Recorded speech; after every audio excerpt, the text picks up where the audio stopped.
Good morning!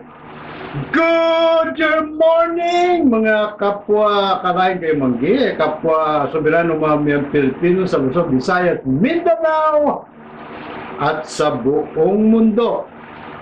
Kikilatis lagari po at samahan po ninyo ako muli sa isang namang kilatisan. Kilatis at panday lipunan at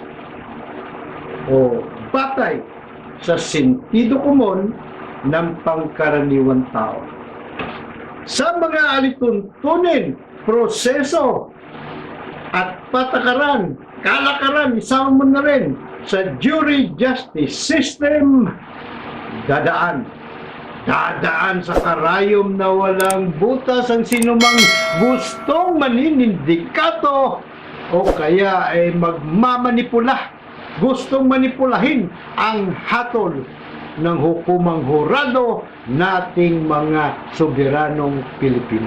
Yan ang proposal po natin Ang atin pong kataas-taasang kagaganda-gandahang panukala. Amenda numero 1. Ang karapatan natin mga soberanong mamayang Pilipino sa trial by jury na dapat din naman sapagkat ang ating bansa ay isang demokratikong bansa, demokrasya ang umiral sa bansa. At syempre pa, dahil sa demokrasya, hindi hari o yung mga naghahari-harian ang dapat na humuhusga. Kung hindi tayo mismo mga soberanong soberanong mamayang Pilipino bilang mga juror. At ang hatol natin ay final and executory at hindi po pwedeng baliwalain, baliktarin, burahin, baguhin, i-modify, ritokehin ng kahit aling hukuman, maging ang korte. Hindi ko na masabing Kwarta Suprema, Kusina Suprema, Korte Suprema. Kultura ng korupsyon. Ito ang madalas nating nadidinig sa mga kumukontra sa jury justice system. Una, ito yung unang tanong o agam-aga mo konsiderasyon at mapasok sa isipan ng gustong sindikatuhin yung hatol ng korte at o kaya'y manipulahin. Ang unang-una niyang tanong sa sarili niya, makukurap ba natin ang judge? Kaso ng trial by palakasan, judge. Pangalawa yung tatanong niya, may madali bang paraan para makurap natin si judge? Paano ba tayo ano entry point natin? Ganun ang kaagad nilang yun. At ang pangatlo, sakaling makurap na natin si judge, malulusutan ba natin ito? Hindi pa tayo mapapanagot rito. Yeah. So doon sa una nilang konsiderasyon, makukurap ba si judge? Aba! Ang sagot, trial by palakasan po yung natin pinag-usapan dito. Pwede! Pwede! Maraming pamamaraan sila rin. Una, kung kakilala mismo nila yung judge, direkta na sila. Kakilala rin ba ng akusado, si judge? Direkta na siyang bubulong kay judge. Kaya ibitahin niya. Judge, ano ba, magkape tayo ng beer. Diba? Pulutan natin, babae, ano ba gusto mo judge? Kung bakla ka, di lalaki. Ngayon, kung straight ka naman, babae. Ano ba gusto mo? Mga desi? Desi. Okay, now, kung hindi naman kilala ng akusado, syempre, ang hanapin niya abogado, yung fixer. No ha? Dami kong kakilala mga kayo din siguro, marami kayo alam na abogado ng mga sikat na abogado. Sikat sila dahil hindi dahil sa magaling sila sa batas. Kasi wala namang isa naman yung batas na tinitingnan nila diba? Alam nila antemano kapag na pagsino o nakilatis na nila yung kaso kung ang kliyente ay guilty o innocente.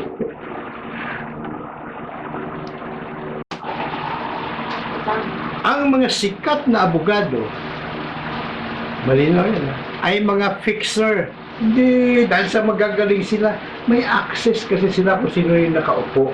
Halimbawa, ka-branch niya sa fraternity ang Chief Justice. Diba? So, doon pa lang, makakalapit na siya, makakadirect na siya. O yung presiding judge sa kaso na pahahawakan sa kanya, sanggan dikit niya, kurakot din tulad yan, nako, mas maganda lalo. Sasabihin pa kamo sa kanya, Brad, sige, ikaw na gumawa ng desisyon, ipirmahan ko na lang. Ganyan na kalakaran siya. Ano ba? So, may kung hindi man, ay hanap siya ng padrino. Diba? Padrino system ang meron dito eh. Halimbawa, yung handler niya o bossing niya sa fraternity. Kung kakilala ng abogado o kung kakilala ng akusado, ayos lang buto-buto.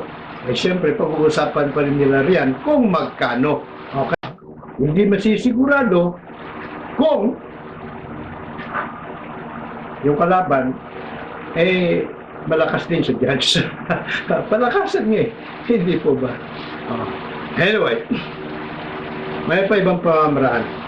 Ang pangatlo, siyempre, na kanilang konsiderasyon, ito yung pinakamalaki ng konsiderasyon, nung si sindikato, luluto o gustong manipulahin yung hatol ng judge.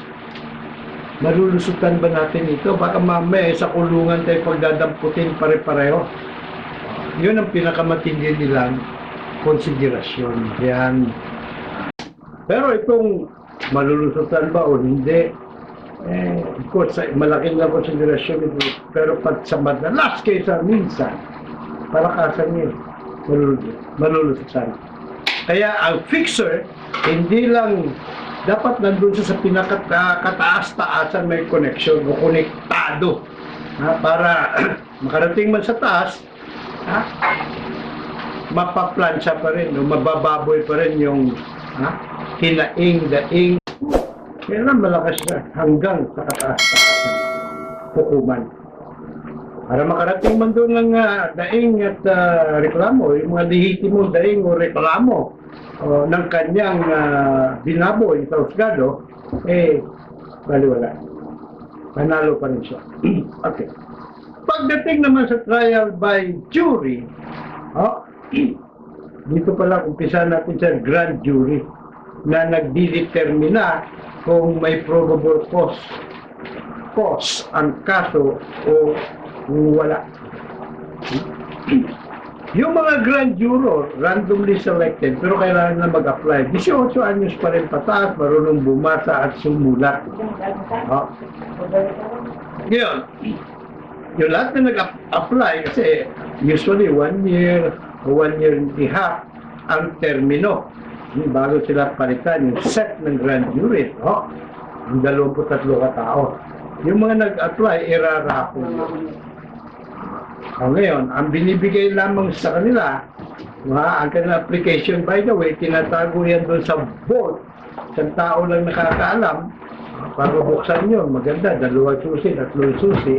Anong pagkakakilanlan nila. Bibigyan naman sila ng security ID number. Lalagay na sa ID nila. Yun ang kanilang pangalan. Yun ang kanilang pagkakakilanlan. At pasikreto sila kung imbestiga. Actually, hindi naman talaga sila nag-iimbestiga. Kung hindi yung mga prosecutor din, ang mga alagad ng batas, NBI, PNP, pwede na utusan yan.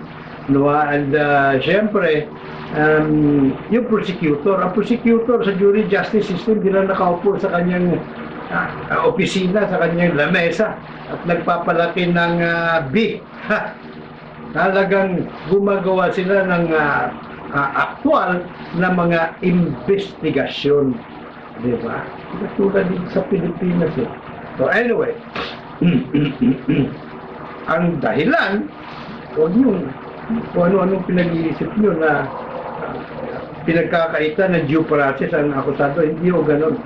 Kasi, kung darating ang kaso sa trial jury, he or she has all the time to present every evidence conceivable, including using the compulsory processes para maiharap ang ebidensya pabor naman sa kanya na kumukontra dun sa mga akusasyon laban sa kanya. Sa trial yun. Ngayon, ang talagang sa konsepto ng jury justice system, kumbaga ang rational para huwag masira ang pagkatao, kredibilidad ng inakusan at sakaling negatibo ang lalabas sa sasagawa investigasyon. Pero lang po kasi hindi denial yun of denial of the right to present evidence, denial of due process, hindi ganun. So anyway, dadaan sa butas ng karayom kasi hindi kilala ang mga grand jury. Hindi mo sila malalapitan at kung lalapit ka sa kanila, meron sila obligasyon in pain of penalty, nasa batas yan kasama, na isumbong nila sa presiding judge o executive judge ng distrito, ng judicial district kung saan sila napapasakop o nakakasakop sa kanila. At syempre, mapaparusahan yung lumapit sa kanila. Eh dito sa kasalukuyan nating trial by palakasan, yung ba prosecutor pag may lumapit sa kanya at gusto umareglo, so umareglo, aregloin yung kaso, ibig sabihin na ipalalabasin na walang probable cause para sampahan siya ng kaso. May obligasyon ba ang prosecutor na isumbong sa DOJ Secretary? Of course, meron din naman. Pero, ginagawa ba yan? Madalas nga marami akong kaso, alam dyan, yung prosecutor pa mismo ang lumalapit kung saan si akusado. May reklamo dito laban sa'yo. Ano ba gagawin natin dito? Ang lagay di ba? Ang lagay Mr. Politician. Meron din mga pagkakataon na mismo DOJ Secretary ang nagmamando sa prosecutor, oy, huwag niyong masampa-sampahan ng kaso yan. Baka maging pangulo yan, babalikan tayo, lago tayo. Ay, hindi po ba? Para, ganyan sa may palakasan. Kasi nga, kaya nga walang rule of law na umiiral, nabababoy si Lady Justice dahil sa kalakaran ng palakasan. And so, ganun na rin yun. Babalik na rin mo yung sitwasyon sa pagitan ng trial by judge at trial by jury. Madali bang ikurap ang judge? Napakadali. Marami pamamaraan. Madali bang ikurap ang 23? Hindi ko muna sa judge. Sa prosecutor pa lang pala. Madali bang ikurap ang isang prosecutor ng DOJ o kaya prosecutor ng Office of the Ombudsman? Nako! Sangkaterba! 1,000 pamamaraan para makurap ang prosecutor. Pero ang 23 kataong bumubuo ng grand jury, may pamamaraan ba na madali para i-corrupt sila? Remember, majority vote to convict or to set aside, di ba? Pawalang sala o ideklara siyang ideklara ng grand jury na walang sapat na batayan, walang probable cause para i-indict ang kanila iniimbestigahan. Majority, not necessarily majority, pero at least 12 pataas ang kakailangan mo. So, majority. Pero kung halimbawa nag-deliberate ay 16 lang katao sa grand jury, ganoon pa rin, 12 pa rin ang kailangan mo na bilang ng mga grand juror para sa indictment. Madali ba yun? Hindi mo nga sila kilala, hindi mo alam na inimbestigahan ka na pala. Ay nadadaan sa karayom na walang butas. Isa pa, meron silang obligasyon in pain of penalty, di ba? In accordance with existing law or laws na itong mga grand juror na magsumbong sa presiding judge ng distrito kapag may lumapit sa kanila para lutuin o alupin sila lutuin ng kaso. So, kumbaga nandun lahat ng precautionary measures or safety nets para wag mababoy ang hukumang hurado o trial by o jury justice system. Okay, and so malinaw mga kasoberano na mas malabo pa kaysa sabaw ng first class na pusit na sindikato o mamamanipula ang jury justice system. Ang grand jury maging ang trial jury. Magkakaiba ang circumstances nila dahil may konting pagkakaiba. Dahil kung sa grand jury, sa grand jury, yung mga mag-a-apply lamang, ang maaring, doon lamang pipiliin yung magiging, yun ay rapor para pumili para makapag-impanel ng 23. Dito naman sa trial jury, lahat ng 18 anyos, obligado, kwalipikado, kasama sa mga rapor para mag-render report for jury duty. Civic duty, ako nga tawag ko dyan, talagang patriotic duty. Yan. Anyway, meron pang patakaran dito sa trial jury na sequestered ang mga trial juror, nilalagay sa isang lugar na hindi alam ng kahit sino. Kukunti lang ang nakakaalam at gwardyado po sila. At anyway, kahit di naman sila sequestered, meron talaga silang sekreto na nagmamanman sa kanila para siguraduhin na walang makakalapit sa mga juror. Maging sa mga witnesses niya, halimbawa, katulad ng isang bata ni US President Donald Trump na inakusahan ng pangungurakot, no ha? At indicted na siya ng trial ng grand jury. Ngayon, nakiusap siya, nagpila siya sa korte, nagpetisyon siya na makapaghain siya ng bail. Bail ban. Pinagbigyan naman siya. Ang kaso mo, yun nga, may mga sekretong mata na nakamasid doon sa hindi lamang wala pa yung juror kasi wala pa naman trial doon sa mga titistigo laban sa kanya. Asiste, pumunta siya, pinuntahan niya, kinausap niya yung mga testigo at kinukumbinse, siguro sinusuhulan na wag nang tumistigo. Diba? And so, hindi lang yung nakamasid sa kanya ang nakakalam, kundi pati yung testigo nag-report sa judge. Kasi meron din silang ganung obligasyon otherwise matatrial by jury din sila. So in pain of penalty, obligado din sila i-report sa judge. So nag-report, judge, paano ba to? Tinatangka kami suhulan ng akusado. Ganun ba? Sabi ng judge. Ngayon, nagbaba ng desisyon ng judge. Kinan sila yung kanyang bail ban. Balik kulungan siya. Ganun ka kaganda, ganun ka swabe ang proseso para wag mabababoy ang hukumang hurado, mga kalayan kayo muli.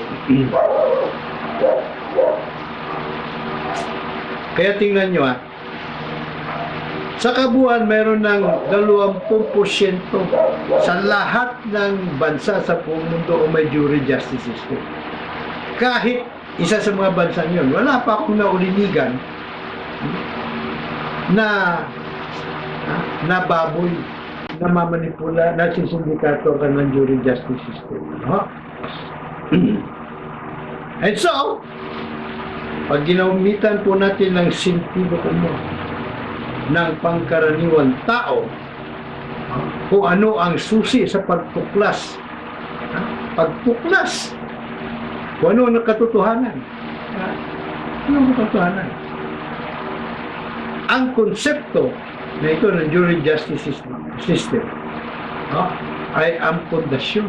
Pundasyon, diba? Ay kailangan hindi bias. Merong code neutrality ang mga juror. Bagay na hindi natin pwedeng asahan o hindi natin maaasahan pagdating dito naman sa trial by palakasan, sa trial by a judge na ipinamana pa sa atin ito ng mga Kastila na nagustuhan naman ng mga ungas na politiko noong mga unang panahon, sinaunang panahon, anong iginawad na sa atin ng USOK ng USA ang kasarinlan. Eh hindi nila isinama sa ating Bill of Rights sa Saligang Batas, umpisa pa noong 1935 Constitution at maging doon sa mga sumunod pa nating 1973 at 1987 Constitution. Nagbulag-bulagan sila, nagbingi-bingihan sila, nagtanga-tangahan sila kasi wala na, hindi na sila makapagnakaw, hindi na sila maaaring manggitata sa nakaw na kayamanan kung may jury justice system sa bansa, kung may kasama sa ating Bill of Rights sa karapatan sa trial by jury. So anong klase ba? Anong klaseng hayop ba itong bias? Sa simpleng pagsasararaw. Or, isa muna, lahat ng tao may kanya-kanyang bias. May kanya-kanya tayong bias. Isararawan natin ng simple. Ito, panigurado, kahit summa cum laude ka pa sa UP Law School, Ateneo, saan pa ba? San Beda, Lasal, Oste, Basti, diba? Kahit summa cum laude ka pa, ibig ba sabihin nun wala ka ng bias? Di ko ba? Kung ikaw ang judge na huhusga sa kasong pandarambong, halimbawa ng iyong best friend o sikreto mo lamang na best friend, siyempre hindi ka magpakilala, ay akusadong yan, best friend ko yan, no limit ang hiri sa akin yan. Diba? Hindi ko po pwedeng salingin yan. O kaya yung akusado ay anak ng Chief Justice, anak ng kilalang tao, mga taong merong tsansa na maging pangulo, maging big time sa politika ng Pilipinas. Maraming pera, maraming ungas na abogado ng mga fixer na magagamit. Kung ikaw dyan, sabatay ka muna. O meron pa siyang private army, tulad ng Ampatuan, at iba pang mga politiko na may private army. O kaya siya ay kilalang kapanalig ng NPA. Pwede mo bang banggain yun kung ikaw ang judge? Pwede mo bang hatulan na guilty kahit not guilty hatulan na guilty kahit guilty talaga? Yung akusado? Siyempre kahit huwag sabihin sa'yo, given na yun Given na yun na may banta, antimano, sa buhay mo. Hindi lang sa buhay mo, kundi maging sa buhay ng mga mahal mo sa buhay. Ando na yung banta. Napapatayin sila kapag nagloko-loko ka. Hindi, kahit di huwag ka na i-text. Kumbaga, matic yun. Automatic. Hindi po ba? Hindi lang yun. Worst case scenario yun. Itumba ka, itumba pamilya mo. Pwede rin daanin ka sa trial by palakasan, akusahan ka ng kung ano-ano mong inventong kaso, kukulong ka. So, anong pipiliin mo? Kaya pag pinadalan ka, halimbawa ng mensahe o emisaryo at sabihin sa iyo, judge, kwarta o kahon? Diba? Kwarta o kahon? Siyempre, alam niyo na kung anong klaseng kahon yun. At alam niyo rin kung gano'ng kasandamakmak na kwarta ang kapalit. So yung judge kahit na matino, kahit na summa cum laude, saan pupunta ang bias niya? Saan kikiling ang kanyang bias? So yan ang sinasabi ko mga kalayang kayo manggi na antidote doon sa mga nagsasabi, diba? may nagmumungkahi. Ang pwede lang maging senador o pangulo ay mga college graduate. Na para bagang ang edukasyon, no ha? Ang degree, college degree ay garantiya na matinong tao ang meron noon. Di ba? Doon pa rin siyempre yung bias niya. Lahat nga tayo may bias. Pero, kaya nga, ang konsepto ng jury justice system ay sentido umon lamang ang pinaka-epektibo ng isang pangkaraniwang tao para maglatag ng katarungan. Maglapag ng katarungan para hanapin ang katotohanan. Sisirin kung kinakailangan. Sentido umon ng pangkaraniwang tao na independent na makapagpapasya. At yan ang konsepto ng jury justice system, minsan lang sa loob ng isang taon kapag lumabas sa rapol ang iyong pangalan na ikaw ay magsilbi bilang jury. Minsan lang sa loob ng isang taon. Iba nga lumisan na lang sa mundo hindi nakapag-jury duty dahil hindi lumabas sa rapol at ang mga pangalan. Hindi po yan yung turo-turo na kamukha ng kangaroo court, ng NPA, o ikaw jury ka dyan, juror ka. Hindi, nararapol po. Demokrasya na. Diba? Ganyan ang demokrasya. Diba ba? Malinaw na malinaw, mga kasuberano, na walang babuyan. Babuyan ng katarungan. Di nabababoy. Factor. Walang babuyan ng katarungan. Factor sa jury justice system. Ang babuyan factor ay usong-uso naman. On the other hand, doon sa trial by palakasan na justice system of the few, by the few, and for the few. Malinaw yan. Sa madaling salita, mga kasuberano, sa trial by jury, tiyak yun kahit itaga mo sa bato na iiral ang rule of law. Ngunit, balikan ko lang ulitin natin, dapat ulit-ulit ito Sa trial by palakasan, ang patok naman, patok na patok ang rule of the few. Matagal na tayong nagdurusa dahil dyan.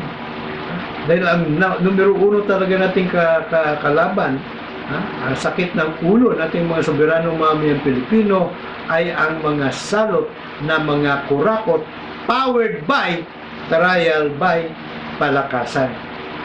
Ayan po, ang talagang problema natin. So, huwag kayong magkatubili na magkomento, pabor man o kontra. Dahil demokrasya naman umiiral din sa atin. As in, sa ating programa, sa kilatis at sentido komon. Demokrasya umiiral dito. As in, hindi ko gusto ang ang sangkusing kaisipan mo. Ngunit, datapwat, subalit, ipagtatanggol ko hanggang sa kahuli-huli ang patak ng aking dugo, ang iyong karapatan na iyon ay sasabihin. Nasa sa loob. At syempre pa, sa mga nagtatanong kung paano sumuporta dito po sa ating advokasya. Dapat to, lahat tayo ay disipulo ng hukumang hurado. So, paano kayo makapagbigay suporta sa pinakawalang-wala po? Mag-subscribe na kayo dito sa aking YouTube channel. Advocacy channel to sa YouTube. Kit Kilatis Lagare. Sa URL ninyo, lagay nyo lang doon, Kit Kilatis Lagare, lalabas na yun ating YouTube channel.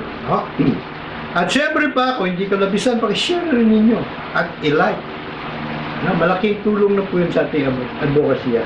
At doon naman sa may kakayahan, in cash or in kind, huwag natin ipagdamot. Ito po ay para sa ating mga sarili. Tiyak, makikinabang tayo. Tayong mga nasa kasalukuyang henerasyon, at syempre pa, makikinabang pati yung ating mga kaapu-apuhan sa mga susunod pang henerasyon till kingdom come. Tiyak po yan. No? So, in gasoline can, kung meron kayong kakayahan, kasi marami po tayong mga gustong gawin, no? Para masustain,